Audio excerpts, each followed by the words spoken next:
Welcome to Outdrive, folks.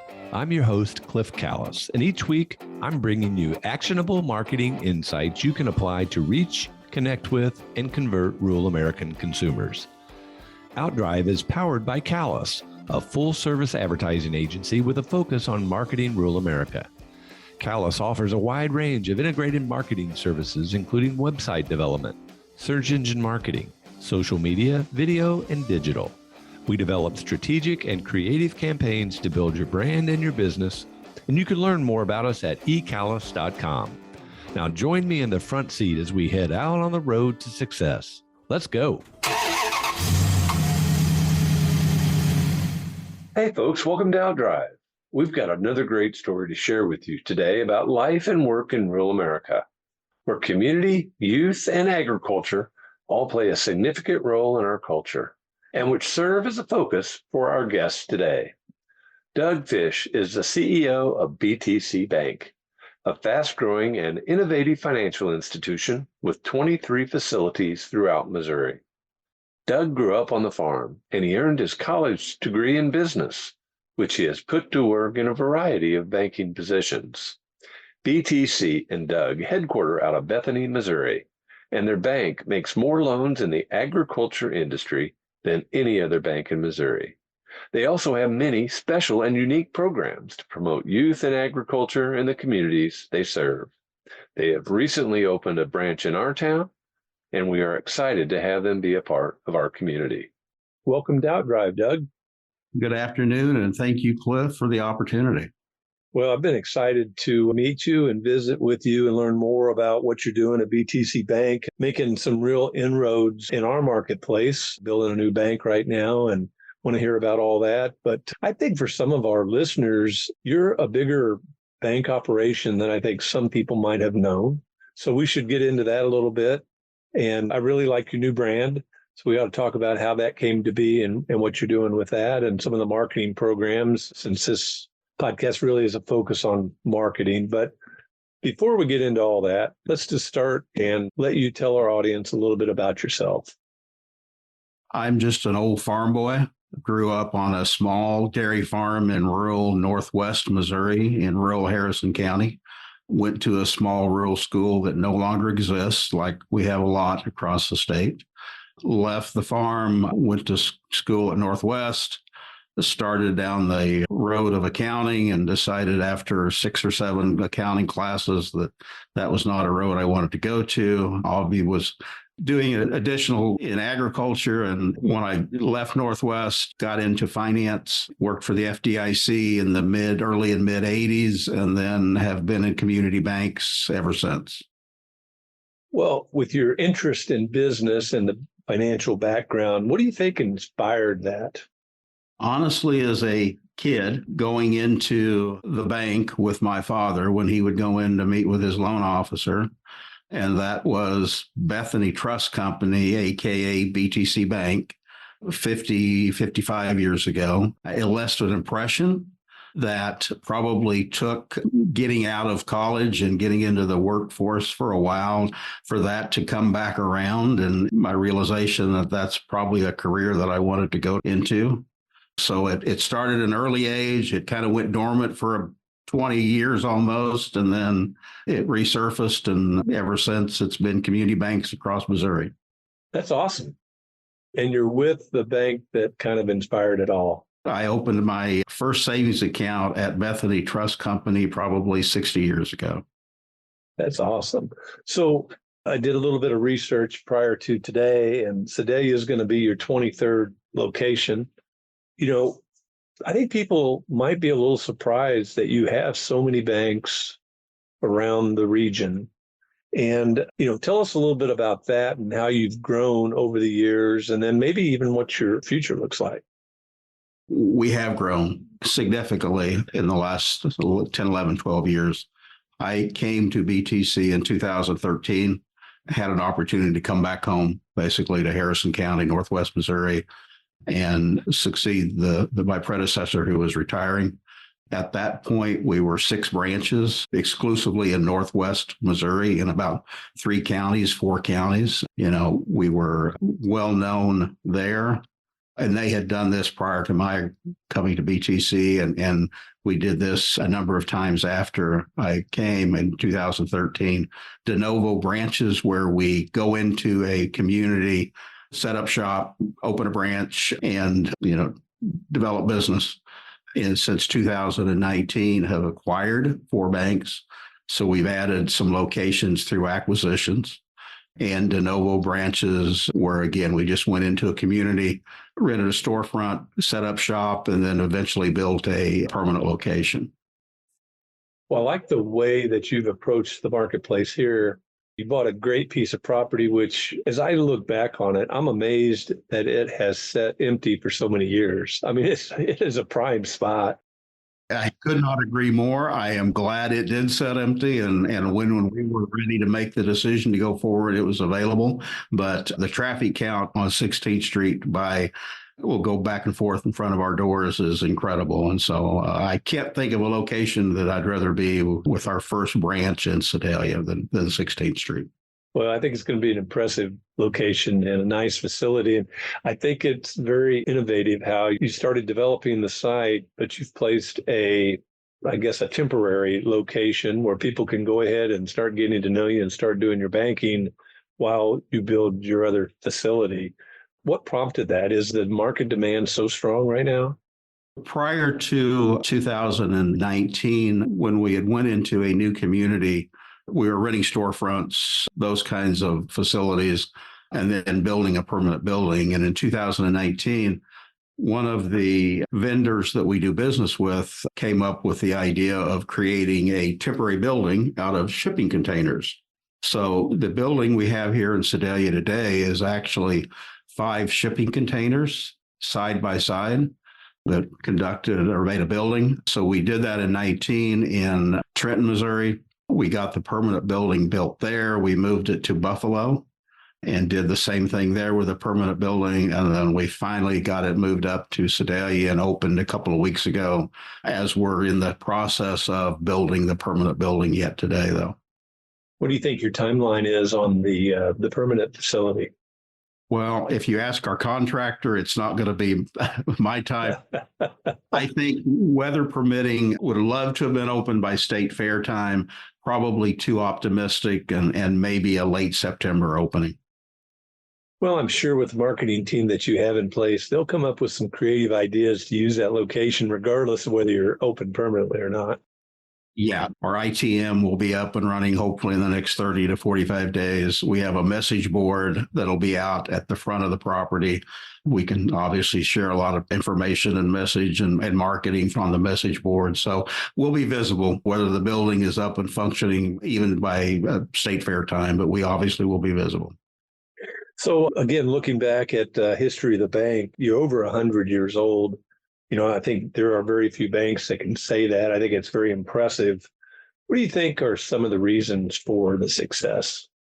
Probably very conservative beginnings and conservative through some difficult times in rural economy through the 70s and the 80s. And like most banks in that time frame, for the first 80 years of BTC Bank's history, we were one bank, one branch, one town. And so we didn't go beyond what they knew. And as the industry has changed in the last 20, 25 years, and one bank, one branch, one town is almost non-existent. But those first 80 years of conservative leadership and banking probably made us as strong as and the ability to survive and continue and be in a position to do the kind of growth that we've seen over the last 10, 11 years. So, as I think about that, growing that fast has to create some unique challenges. What would be some of those? Personnel, making sure that having the right people in place, and through some of the acquisitions of the banks that we acquired, we were able to do that. But just keeping up with the personnel and being able to hire the level of expertise that we needed in rural Northwest Missouri is sometimes difficult. Yeah, that makes sense. I've also been impressed with the people that you've added to your team here locally. I know you've been operating in Pettis County for several years, kind of that, I would call it a small country bank. Yes. Yeah. Now you're coming to the big city. so to speak. But I am impressed with the team that you're putting together here, and I'm sure it mirrors the kind of people that you have elsewhere as well. What you're aware of and your familiarity with the team here in Sedalia is exactly correct. You know, a bank is a bank, whether you're a bank with one branch or a bank with 23 branches, or Wells Fargo or Bank of America. We sell the same product. We sell loans and we take deposits. The difference is obviously the team, the people. And you're 100% correct, Cliff, and the team that we were able to putting together started with a couple of years ago in acquiring or able to hire someone that very, very familiar with Sedalia, very well respected and well known in Sedalia. And the ability to hire that individual is why we're having the conversation today, and why we're in Sedalia is that person. We were able to supplement that last year with hiring a marketing director that also had familiarity in Sedalia. And in addition to that, I have a son who works for the bank and will be managing our Sedalia location in addition to our rural Pettis County location that is here. So good, strong team put in place, and very, very excited about the opportunities and excited about the opportunity for Sedalia with BTC Bank here in the community now. Well, I think you're coming in at a great time. There's so much going on here, so many positive things. I really think the sky is the limit in terms of the growth that we're going to achieve as a community and really as a region. Sedalia is a magnet market for all the small towns within 30 miles. People come here to do their commerce and their business, but we have such a diverse economic base, manufacturing, distribution, and of course, agriculture is a big part of that. And I know that's one of the things that you guys focus on. Is that what makes you unique? You may have already answered this question, but is the focus on agriculture something that makes you unique? Yes, and a perfect example of that is our national trade associations, the American Bankers Association, the ABA, and the Independent Community Bankers Association, the ICBA, publish lists of banks based on their field of expertise or lending. And in the state of Missouri, according to the ICBA's list, we are the number one ag bank over $1 billion in Missouri. Of all the other banks in Missouri, we are the number one bank. When we're monitored by our regulatory agencies, they look at concentrations, and our level of concentrations in ag is fairly significant. We don't hide that. We aren't ashamed of that. We're extremely proud of that. We're an ag bank. We know we're an ag bank. And agriculture in Sedalia is very important. All the other industries that you mentioned are also very important, but there is a strong ag economy, ag community in Sedalia, and we hope to be a vital part of that going forward. Well, I'm sure you will be. So number one ag bank in the number one industry in Missouri. That's impressive. Not a bad place to be. No, it's not. Well, and with your location there right across from the fairgrounds, I mean, the Missouri State Fair is the agricultural expo for the state. I mean, it's the showcase. And so being right across the street is a great location. I agree 100%. That's why we're there. As we talked earlier, how it stayed vacant and nothing happened there for as long as it did, I don't know. As I said, happy it did, and excited to be right across the street from the state fairgrounds, and looking forward to, state fair this year and the state fair for years to come, and our presence right next door. Must have been meant to be. I'm not going to disagree. Now, I also, in doing my research, noticed that you have a real focus on community and youth. How do you think your bank best reflects that? It's a three-legged stool, and in the rural markets, one is no more important than the other, but all three are vital. And so supporting the communities, helping the youth, obviously strengthens the agriculture economy. If you don't have one of the three, you're going to have struggles. So we're supportive of all three. Youth, in 2013, we started a non-for-profit corporation called the BTC Area Youth Benefit Corp, solely to help fund situations that sometimes fall through the cracks. And most of the stuff that we fund is centered around education, youth involved in education activities where they need an extra $100 to finish off what they need, or $200 or something like that. That is 100% funding, in that every dollar we raise through our fundraising activities goes back into donations. We have a bank employees that volunteer their time to serve on the board of directors for the non-for-profit, and we have employees that volunteer their time to help raise money to be able to fund the grants and the programs that we support. That's incredible. It's just part of the job as a community banker in rural Missouri, rural America, is that you serve on boards, you serve at city councils, school boards, church boards, whatever you need to do to help support your community. We have a mascot debit card program where we brand the mascots of a lot of the school districts in our trade area, our footprint, and then make a donation based on the activity on those debit cards. We do scholarships through the AYBC for high school seniors that we do every year. So there's just all kinds of activities like that that support community, support youth, and then help agriculture to continue to thrive and survive in rural Missouri. Well, the podcast focus is marketing to rural America. And one of the questions I always like to ask everybody is, when I say the words rural America, what does it mean to you? And I don't know what the odds are. We don't track them, but the word community is such a big part of rural America. I mean, it really does stand out in almost every answer. And, it says a lot. I mean, it really says a lot. As you mentioned, and we've talked about earlier, 23 locations. We have a number of communities of 300 people.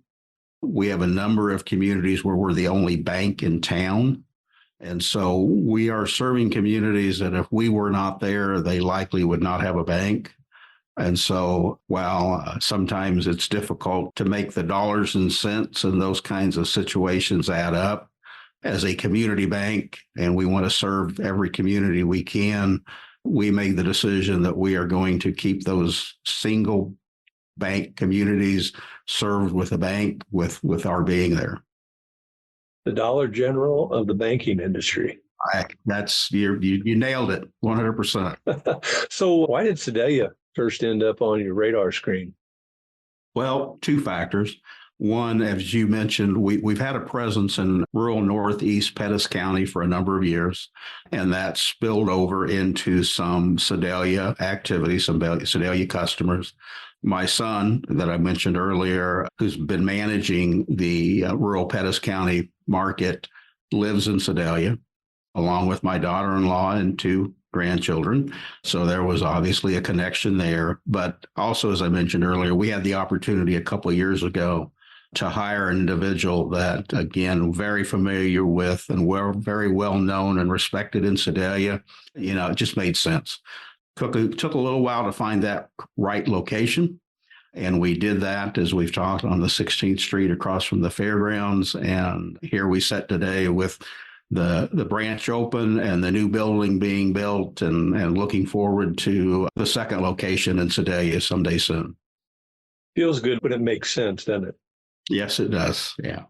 Yeah, we talk all the time about marketing and how, marketing is so common sense. Understanding who your audience is, understanding how to get a hold of them, communicating to them where they are, wherever that is. But really, this comes down to, what makes sense. So I think it's cool the way that you guys have evolved here. Meeting them where they need their services to be delivered and the services they need. And we all offer the same thing. The bells and whistles are different for every bank, but the bottom line is offering the services that people need in the way they want it, and treating them like every customer is the most important customer we're dealing with that day. And that's, if we do those things every day, we will be successful. So you've been in this industry for a number of years, and it's changed, right? Tell us about some of the changes you've seen in your career. The number of banks has decreased significantly. When I first got in the industry, there was probably close to 15,000 banks, probably 500 in Missouri. Today, nationally, 4,500 or less. And in Missouri, less than 200 or about 200. So the contraction of the industry has been probably the most difficult, because I honestly wish we had a community bank in every town and not a branch of even BTC. But that's the industry. That's where we're at. And we deal with the cards that we've been handed and make the best of them. And so at BTC, we're trying to keep a community bank in every one of the markets we're in. We try to let those branches run as their own individual banks. So the market presidents, the people responsible, have the ability to make decisions and the autonomy to do things on their own without the big bank looking over their shoulder. So that has been part of it. The change, probably 40 years ago when I got into the business, a customer wanted to buy a house. They went and signed a contract. And by the time they were done and walked out of the door with the keys to the house, they might have signed 10 different documents. Today, they sign 10 different documents just to get through the contract side of it before they ever come to the bank and do an application. It probably reaches 100 today. So the regulations that have came into play in the last 40 years, all for the intent of protecting the consumer, some legitimate, some maybe not so much, but that's a whole other conversation we could have about regulations for all industries, not just banking. But the level of regulation that makes the ability to do the job, when I first got into banking, a customer could buy a house and close in a week. You can't even get a contract signed in a week. I mean, it's changed the ability to take care of a customer in a way that, as I grew up in banking, that I was taught and learned how to do, and is that serve your customer and take care of them the best you can, as fast as you can, and as efficient and to the best of the ability. And today it's hurry up and wait. So I have to think that technology has driven a lot of change in the industry as well. Talk to that a minute. It has, in that it allows one bank in the middle of nowhere, Northwest Missouri, in Bethany, Missouri, to have 23 branches and be over $1 billion in asset size and 40,000 customers. 40 years ago, the technology would have not allowed, we couldn't have done that. So it has changed. We have a lot of customers that use their phones to bank that may or may not come into a branch more than 1 or 2 times a year, that don't have to come into the branch to open their account or make a deposit or make a withdrawal or a transfer. Is that being a community banker? Yeah, it is, in that you have to have those things, but it does create some situations where that personal experience is a little more difficult than if you do have people walking through your doors every day. But the technology's there. Customers want it. And it's not just the younger. It's all ages want the technology, the ability to do things, but they still like to be able to come through the doors every once in a while. And that's why we have been very aggressive in our expansion of branches in specific communities. In the expansion of the branches over the last 10, 11 years, typically a county seat, major highway, strong education, strong healthcare are some of the things we look for in looking for a community to go into. So I think you've said it very well. Even though you'd like to get customers into the bank all the time, that doesn't necessarily meet today's, society. And so again, meeting them where they are, giving them the products and services they need in a way that they want to have them is the key to really successful banking, I would think. And that obviously is expensive. It takes investment. It takes continued investment in that technology to make sure that your product will do the things that your customers want it to do. But it's such a requirement. And so while we will and have, built buildings and bricks and mortar, that's just one piece of how we deliver our products. And the technology side of it is just as important to the bricks and mortar. A farmer that's out in the tractor and with his GPS that's, he pushes the buttons and just sits back and lets the tractor do the planting, and can conduct his banking over the phone, while he's sitting in his tractor while it's doing the planning for him. That's today's world. That is today's world. Yeah, a little different. The farm I grew up 60 years ago in Northwest Missouri. Change is good. Difficult, but good. Absolutely. Well, what do you see the industry doing going forward? You see anything out there that's just, any kind of paradigm shift, major change in any type of operational point of view? I think we'll continue to see development of different ways of delivery of products through technology advancements. Unfortunately, we're going to continue to see contraction in the industry with the mergers of banks of all sizes. Unless you have a significant niche, which is really hard, especially for a smaller bank. But unless you have a significant niche that you have developed and are successful and profitable by doing that, it is really hard for a small bank to survive in today's world.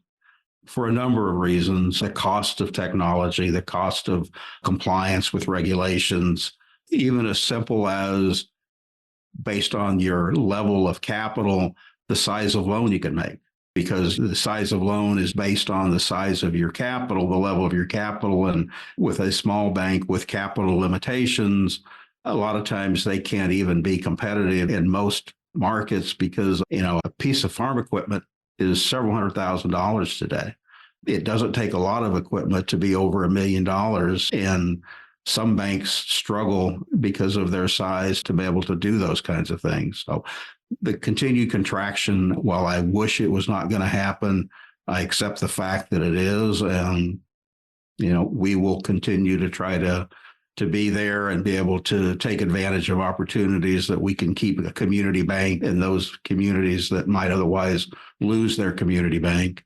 So advancement in technology for product delivery and contraction are probably the two biggest things. I agree with that. And, you talked about niching. And, I think niching is vitally important in really pretty much every industry. And I know it certainly is in ours. And, in yours, you've done a nice job of positioning your bank in that niche. And I noticed that you guys just rolled out a new brand, a new logo, identity. And I think it very much reflects who I think you guys are. We went through a rebranding. I prefer to, and I'm going to get myself in trouble because I've not shared this thought with our marketing people that did all the work for that rebrand. I see it as a refreshing, not a rebranding. We obviously changed the logo, but to me, we went from black and white to color.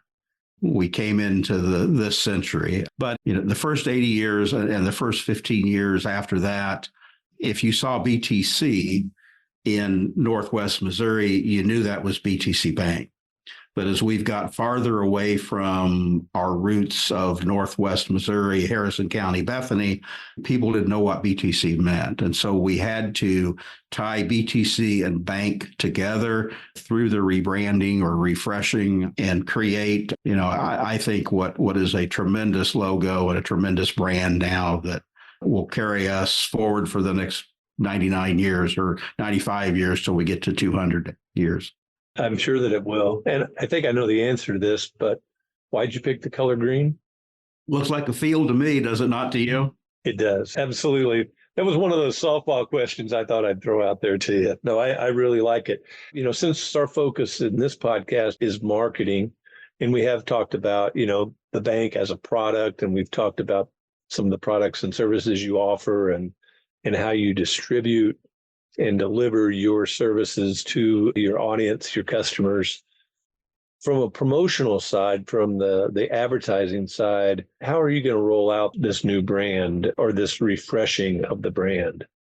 A gradual change of everything from shirt logos to obviously signs to stationery, the print advertising that we do, and associating both BTC and bank is in one phrase, so that the new markets, the Sedalias and the new markets we're in the last couple of years, when we say BTC, they know it's BTC Bank. And so it's just a gradual process of changing the brand on every type of media process, any type of item that we have that we make visible to customers, whether it's in the bank or outside of the bank. Unfortunately, we can't just flip a switch and everything's changed tomorrow. And the old black and white logo, as I coined it, is gone and everything is now green and in color. But we'll focus on our new markets probably, and we have, Sedalia, obviously the newest market, but the newer markets here in the central part of the state for that refreshing of the brand.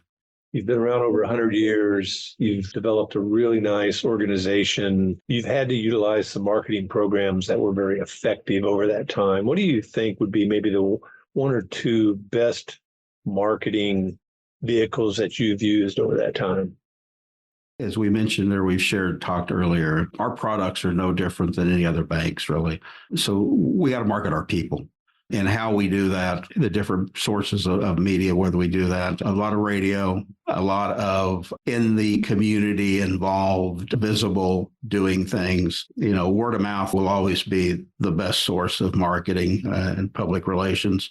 We can run ads and do things, but involvement in the community and out there, visible and vocal and promoting our people are probably the biggest parts of that. We're both kind of in the people business, aren't we? That's right. Exactly. I've really enjoyed visiting today, Doug, getting to know you. I always try to take advantage of the opportunity to do a little bit of research. So I'm going to kind of throw this as a twist to you. How do brands best communicate with you as a consumer? How do you get your information? Where do you go for the things that you like to look at and see? I do a lot of online reading. That is probably just simply because of the fact that I do read what most people would probably consider to be boring financial information. But things that stand out to me in that type of situation with the online reading are things that catch my attention or curiosity, maybe stand out or a little out of the norm that maybe shouldn't be in that particular article or kind of out of place. And so, for something to catch my eye, it needs to be a little different, a little out of the norm, not totally off the wall, but maybe not where it should be on the wall. Cutting through the clutter to get your attention. Yeah, there you go. Yeah. Hey, we've had the theme of rural America throughout this discussion today. When I say the words rural America to you, what's it mean? Main Street, agriculture, the baseball, softball game, the American flag, all those warm and fuzzy things that we remember as kids growing up.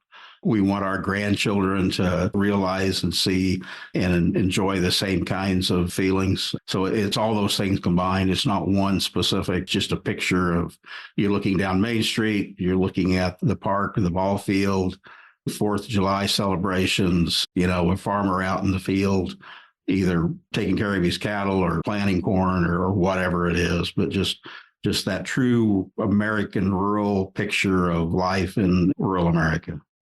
Community, youth, and agriculture.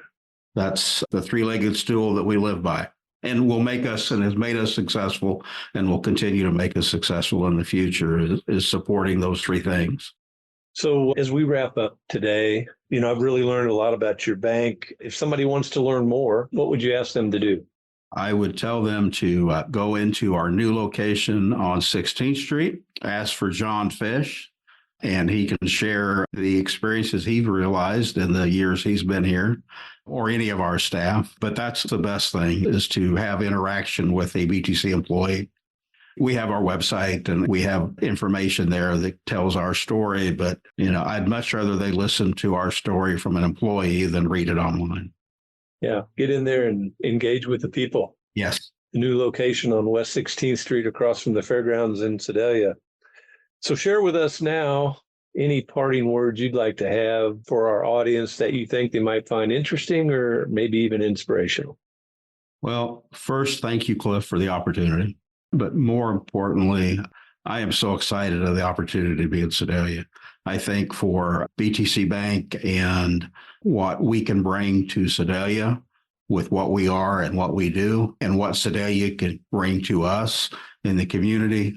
5 years from now, we'll have 2 locations. I can tell you that at least, but just where we will be, I think I hope it shocks people as to what BTC and where BTC is in 5 years in Sedalia. Well, we're excited that you're here. Welcome to Sedalia. Here for good. In our rebranding, we obviously came up with a different logo. We kept the slogan or part of the slogan, but we also added the here for good in certain spots. And here for good can mean so many different things, but it means we are here for good. We're here for a long time, and we're here to do good things. We're glad you're here. Thanks for being with us today. Thank you, sir. Folks, thanks for listening to Outdrive. I hope you've enjoyed our visit today with Doug Fish, the CEO at BTC Bank. Come back again next week, and I'll take you down the roads of rural America, where it is heaven on earth. Thanks for taking a ride with us on Outdrive. This episode is complete, so head on over to eCallis.com for more insight you can apply to help drive your business growth. And be sure to sign up for our free monthly e-letter, Outthink, for even more helpful content about marketing to rural America. Have a great day and keep on driving.